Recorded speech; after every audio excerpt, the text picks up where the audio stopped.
ও বন্ধুরা, এটি সিম্পল লাইফে একটা ছোট্ট ব্লগ নিয়ে চলে আসলাম। আজকে চলো সবাই মিলে যাই একটু বেলুড় মঠ ঘুরতে। তো মনটা কদিন ধরে খুব খারাপ লাগছিল যে কি করব। তো ভাবলাম বিকেলবেলার দিকে মেয়েকে নিয়ে মাকে নিয়ে একটু বেলুড় মঠ ঘুরে আসি। তো আমরা দেখো এই গেটের কাছ থেকে গিয়ে দেখলে তো দিয়ে এই যে মেন গেটটা, এখান থেকে তোমার হচ্ছে ভেতরে ঢুকতে হবে, গাড়ি পুরোটা যেতে দেয় না। এই এই মেন গেটের একটু আগেই গাড়িটা দাঁড়িয়ে থাকতে হয়।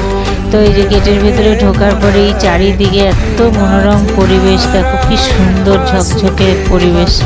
তো এই যে মাঠটাও চলে এসলো মন্দিরে, তো মন্দিরটার দিকে আমরা এগোচ্ছি। সত্যি খুব ভালো লাগে, বিকেলবেলাটায় গেলে মনে হয় একটা শান্তির জায়গা।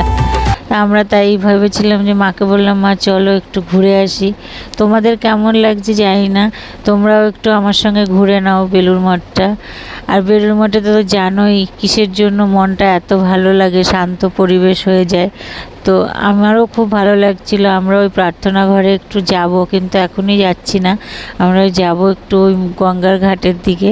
তা আস্তে আস্তে হেঁটে এই যে সব প্রচুর লোক ছিল, এত গরমেও সবাই এখানে এসে ভিড় জমিয়েছে।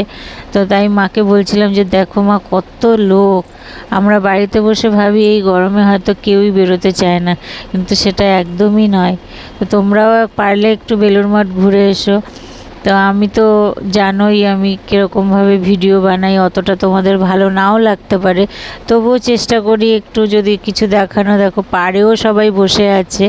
তো এখানে আমার খুব ভালো লেগেছিল এই জায়গাটা, আমরাও অনেকক্ষণ বসেছিলাম তো এখানে 6টা পর্যন্ত। আর বিশেষ করে এই বিকেলবেলায় গঙ্গাটা, এই গঙ্গাটা তো দেখার মতন ছিল।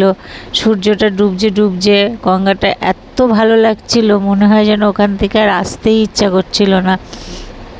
কিন্তু যাই হোক, বাড়ির উদ্দেশ্যে তো আসতেই হবে। তো আমরাও চেষ্টা করছিলাম যে উঠে আসার, কিন্তু তাও মন চাইছিল যে আরেকটু বসি। তো বন্ধুরা, আমার এই ছোট্ট ব্লগটা কেমন লাগলো তোমরা বলো। যদি ভালো লাগে একটা লাইক আর সাবস্ক্রাইব করে দিও, আমার পাশে থেকো। আমি আগামী দিন আরও ভালো ভিডিও দেওয়ার চেষ্টা করব, আর তোমরা সঙ্গে থাকলে আমি আরও এগিয়ে যাব।